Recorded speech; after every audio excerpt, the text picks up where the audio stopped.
The member for Moncrieff. Thank you, Mr Speaker. My question is to the Minister for Home Affairs. Will the Minister outline to the House border measures the Morrison government has put in place to protect Australians from COVID-19 pandemic? And how are the dedicated staff at Home Affairs and the Australian Border Force working to keep Australians safe? The Minister for Home Affairs.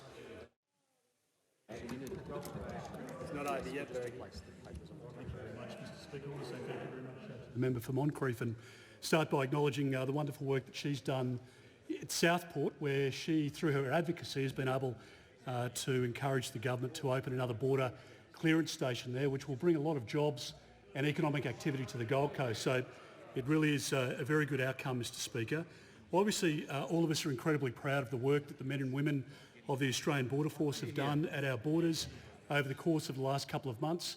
They're exceptional law enforcement officers and they have represented our government, our country very well, and I think their families should be very proud of the work that those individuals have done, and they've contributed to the safety of our country and they've contributed to the health outcome that we've been able to achieve in this country through this pandemic, Mr Speaker.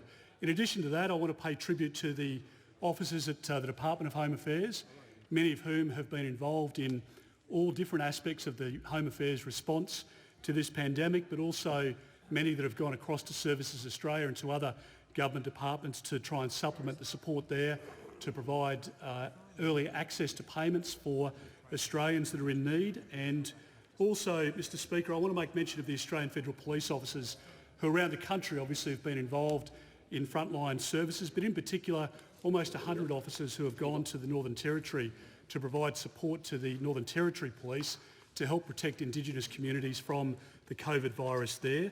They've been incredibly successful and I really pay tribute to them. Mr Speaker, in this week last year, we had about 363,000 people who arrived by air into our country. Over the last 7 days, 6,112 people have arrived. So there's been obviously a 98% downturn, which has been a significant change for the Australian Border Force workload. And many of those officers now have been able to go into other parts of the Border Force business. They've gone into, for example, looking at ways in which we can reduce inbound contraband. They've done a lot of work in outbound as well. And they have detected, Mr Speaker, heading out from our country about 450,000 face masks.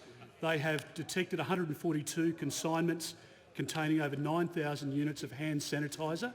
And at a time, Mr Speaker, in this pandemic, when we had shortages here in our country, we wanted to make sure that we could divert that product which was being sent overseas back to the use of Australians through the national stockpile.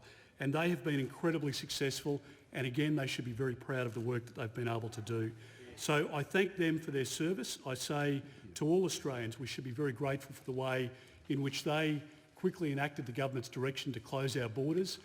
It was done in a very quick period of time, obviously one of the first nations in the world to do so, and it has directly resulted in the amazing outcomes we've been able to achieve for our country. The member for Dutton.